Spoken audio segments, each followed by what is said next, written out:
Hello friends. आज मैं जिस विषय के बारे में आपसे बात करने जा रही हूँ वह है ट्रुथ, सच्चाई, सदाचारी बने रहना, अच्छा आचरण करना, ऑनेस्टी को अपनाना। तो truth is God and God is truth. सत्य ही ईश्वर है और ईश्वर सत्य है। हमें हमेशा सच बोलना चाहिए और सच का ही आचरण करना चाहिए, क्योंकि ऑनेस्टी क्या है? ऑनेस्टी हमारी फंडामेंटल वैल्यू है जो हमें अपने कार्यों के प्रति ईमानदारी से और सच्चाई से काम करना सिखाती है।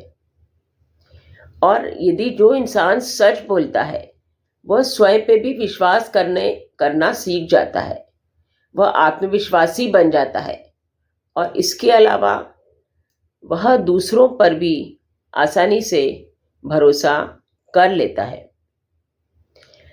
हमें सत्य की राह पर चलना है और एक जिम्मेदार और सम्मानीय नागरिक बनना है, सम्मानीय व्यक्ति बनना है। और बचपन क्या होता है? बचपन बेस होता है किसी भी अच्छी आदतों को डालने के लिए। तो बचपन से ही बच्चों को सच्चाई अपनाने के लिए प्रेरित करना चाहिए। यदि ऐसा होगा तो वह जीवन पर्यंत सच्चाई की राह पर चल पड़ेंगे। Honesty is the best policy. Honesty अपनाएंगे तो जीवन को सरल, सुंदर और सुखद बना पाएंगे। बच्चों को जब वह सच बोलते हैं या कोई अच्छा आचरण करते हैं तो उस बात के लिए उन्हें एप्रिशिएट करो, प्रेज करो, जिससे वह आगे भी मोटिवेट हो सके सच बोलने के लिए। और बच्चों को एक ट्रुथफुल एक्सप्रेशन देने के लिए, एक अच्छा एक्सप्रेशन देने के लिए हमेशा प्रेरित करो। हम इंसान हैं, बच्चे हैं, गलतियां हो ही जाती हैं। यदि मिस्टेक्स हो जाती हैं तो बच्चे क्या, बड़े भी ऐसा करते हैं कि अपनी मिस्टेक्स को छिपाने की भरसक प्रयत्न करते हैं। क्यों? कि डांट पड़ेगी या फिर सबके सामने इंसल्ट हो जाएगी, तो हम उसको छिपाए रखते हैं और झूठ बोल देते हैं।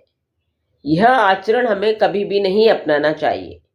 हमें अपनी मिस्टेक्स को एक्सेप्ट करना है और अपनी गलतियों की जिम्मेदारी अपने कंधों पर वहन करनी है, उसके कॉन्सिक्वेंसेस को भी फेस करना है। चाहे वह हमारी पर्सनल लाइफ हो, चाहे हमारी वह प्रोफेशनल लाइफ हो, दोनों लाइफ में हमें सच का दामन कभी नहीं छोड़ना है। और बच्चे अपना आधे से ज़्यादा समय स्कूल में बिता देते हैं, तो टीचर्स भी उतनी ही रेस्पॉन्सिबल होती हैं उन्हें ऑनेस्टी सिखाने के लिए, अच्छी आदतों को डलवाने के लिए। सो teachers must be example of love and truth. यदि टीचर्स भी बच्चों को प्रेरित करेंगी सच्चाई की ओर, घर में पेरेंट्स प्रेरित करेंगे, तो बच्चे अभी जीवन पर्यंत सच्चाई की राह पर चल पड़ेगा। फ्रेंड्स, मैं इसी से रिलेटेड एक आपको कहानी सुनाने जा रही हूँ जो इस प्रकार है, जरा ध्यान से सुनिए। तो फ्रेंड्स, कहानी सुनिए। एक बार एक शहर में अमित नाम का एक सेल्समैन रहता था। उसकी एक ग्रोसरी की शॉप थी and it was in the heart of the city. शहर के बीचों बीच उसकी सिटी थी, उसकी शॉप थी। और शाम होते ही वहाँ पे कई लोग इकट्ठे हो जाते थे। वहीं पर वह बातें करते थे, गॉसिप करते थे और इधर उधर की टॉक्स करते थे। क्यों? क्योंकि वह अमित को बहुत लाइक करते थे, क्योंकि वह हमेशा सच बोलता था और उसका आचरण हमेशा कैसा था? सदाचारी आचरण वाला था। अनवेवरिंग ऑनेस्टी थी उसके पास। और इस कारण सारे लोग उस जो शहर के थे उसको पसंद करते थे, लाइक करते थे और वहां आके उससे बातें करते थे, उसकी शॉप से खरीदारी करते थे। उसके फादर ने, अमित के फादर ने उसको यह बात कही थी कि reputation is the most valuable asset. जो इंसान की रेपुटेशन होती है, सबसे वैल्यूएबल एसेट होता है इंसान के पास। अगर इंसान की रेपुटेशन एक बार खराब हो जाए तो उसकी जिंदगी खराब हो जाती है। अपना आचरण सही रखोगे, सदाचारी बनोगे, तो आपकी रेपुटेशन भी अच्छी ही बने रहेगी। एक बार क्या हुआ, एक लड़का आया जिसका नाम था राज। राज आया, छोटा सा बच्चा था। वह बोला कि मुझको स्वीट्स चाहिए। उसने स्वीट्स ली और पैसे उसको दे दिए, अमित को।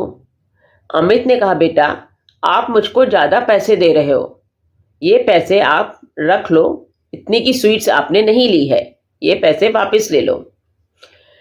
तो राज ने कहा, चाहते तो आप ये सारे पैसे रख लेते, मुझको तो मालूम भी नहीं पड़ता, मगर फिर भी आप रिटर्न कर रहे हो, आपने ऐसा क्यों करा? तो अमित ने कहा, बेटा चाहे वह छोटे सा इंसिडेंट हो लाइफ का, हमेशा हमें सदाचारी बनना है, हमें सच बोलना है, झूठ को कभी नहीं अपने लाइफ में आने देना है। सच का दामन हमें कभी नहीं छोड़ना है। Always you have to do right thing, चाहे वह कितना ही भी स्मॉल इंसिडेंट ही क्यों ना हो। हमेशा सच बोलो, छोटे छोटे इंसिडेंट्स के लिए भी आप सच का दामन मत छोड़ो। तो राज को यह बात उसके दिलो दिमाग में बैठ गई। वहां से राज चला गया, उसने अमित को थैंक्स बोला और वहां से चला गया। धीरे धीरे राज बड़ा हुआ और एक सफल बिजनेसमैन बन गया। अब वह जो सफल बिजनेसमैन बना, तो वह अपनी हर बिजनेस डील को बहुत ऑनेस्टी के साथ डील करता था। चाहे कितनी भी डिफिकल्टीज आए, कितनी भी परेशानियां आए, मगर वह सच्चाई का दामन कभी नहीं छोड़ता था। एक बार कुछ ऐसा हुआ कि उसके पास एक ऐसी डील आई कि या तो कैरियर खत्म कर दो, ब्रेक कर दो, या कैरियर को बना लो, मेक योर कैरियर और ब्रेक योर कैरियर। तो इसके लिए उसको क्या करना था, उसको कुछ बातें अपने पार्टनर से, अपने बिजनेस पार्टनर से छिपा के रखनी थी। मगर उसको एक बार को तो टेम्पटेशन हुआ कि क्यों ना मैं कुछ बातें छिपा लूं, मेरा कैरियर अच्छा बन जाएगा, मेरे को पैसे मिल जाएंगे, सब अच्छा हो जाएगा। मगर उसने कहा, नहीं, मैंने जिंदगी में कभी सच्चाई का दामन नहीं छोड़ा है, मैं टेम्पटेशन को फॉलो नहीं करूंगा, मैं सच्चाई का दामन नहीं छोड़ूंगा। और वो इतना ट्रांसपेरेंट रहा, उसने अपने सारे बिजनेस पार्टनर्स को सब बातें बता दी और उसकी वो बिजनेस डील भी पक्की हो गई और सबने उसकी सच्चाई को एप्रिशिएट करा, लाइक करा। तो हमने देखा कि किस तरह से सच्चाई से काम करोगे तो आपका जिंदगी, चाहे वो पर्सनल हो चाहे प्रोफेशनल हो, वह आगे बढ़ती ही जाती है और अच्छी राह पर चलती जाती है। कुछ दिनों बाद वह राज अपने होम टाउन गया। वहां पे जाके वह अमित से भी मिला, जो अब काफ़ी बुजुर्ग हो चुका था, बुढ़ा हो गया था काफ़ी। तो फिर भी वह दुकान पे बैठा हुआ था और अपना काम पूरी ईमानदारी से कर रहा था। तो उसने बोला कि हेलो सर, आपको याद होगा कि मैं वही राज हूँ जिसको आपने एक बार बचपन में सच्चाई का पाठ पढ़ाया था। मैंने हमेशा ज़िंदगी में सच्चाई का दामन नहीं छोड़ा है और अपनी हर बिजनेस डील को सच्चाई के साथ ही पूरा करा है। तो अमित ने कहा कि बहुत अच्छी बात है। आप जानते हो क्या कि जो सच्चाई क्या होती है, ऑनेस्टी आखिर होती क्या है? एक सीड की तरह होती है। उसको हमें ज़िंदगी भर पानी देते रहेंगे तो वह उतनी ही स्ट्रांग हो जाएगी, उतना नर्चर करेंगे हम, वह उतनी स्ट्रांग और अच्छी बन जाएगी। चाहे हमारी पर्सनल लाइफ हो चाहे हमारी प्रोफेशनल लाइफ हो, हमें सच्चाई का दामन कभी नहीं छोड़ना है। तो उस राज ने उसको थैंक्स बोला और वह अपने घर आ गया। सो फ्रेंड्स, इस कहानी से हमने क्या सीखा कि चाहे हमारी लाइफ में कैसी भी सिचुएशंस आए, हमें सच्चाई नहीं छोड़ना है, हमें डरना नहीं है कि अरे कुछ हमारे साथ बुरा हो जाएगा, हमें डांट पड़ जाएगी, हमारी इंसल्ट हो जाएगी या हमारे साथ कोई मिसहैपनिंग हो जाएगी। नहीं, डरना नहीं है। Always tell the truth even if it is difficult और inconvenient. Keep your promises and keep your commitments. अपने कमिटमेंट्स को, प्रोमिसेस को फुलफिल करो और सच्चाई की राह कभी मत छोड़ो। Always admit your mistakes and take responsibility of your actions. अपनी मिस्टेक्स को एक्सेप्ट करो, डरो मत कि कोई हमें डांटेगा या हमारी इंसल्ट होगी, और उन मिस्टेक्स को दूर करने की कोशिश करो, सच्चाई की राह पर चलो। And avoid grid and focus on doing what is right, क्योंकि ग्रीड के, लालच के कॉन्सिक्वेंसेस बहुत बुरे होते हैं, उसके आफ्टर इफेक्ट्स बहुत खराब होते हैं। तो ग्रीड को कभी भी फॉलो मत करिए।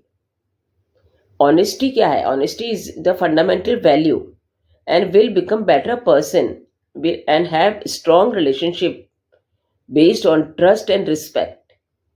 तो हमेशा हमें ऑनेस्टी को अपने साथ रखना है। ऑनेस्टी का दामन कभी नहीं छोड़ना है, चाहे वो हमारा स्कूल हो, चाहे हमारा कॉलेज हो, चाहे हमारी वर्क प्लेस हो, चाहे वो हमारा घर हो। हमें अपनी रेपुटेशन अच्छी बनानी है तो हमें सदाचारी बनना होगा, और सदाचारी बनने के लिए हमें अच्छी वैल्यूज़ को भी अपनाना होगा। सो फ्रेंड्स, आज के लिए बस इतना ही। आपको यदि मेरा ये ब्लॉग पसंद आया है तो इसे लाइक कीजिए, शेयर करिए, सब्सक्राइब कीजिए।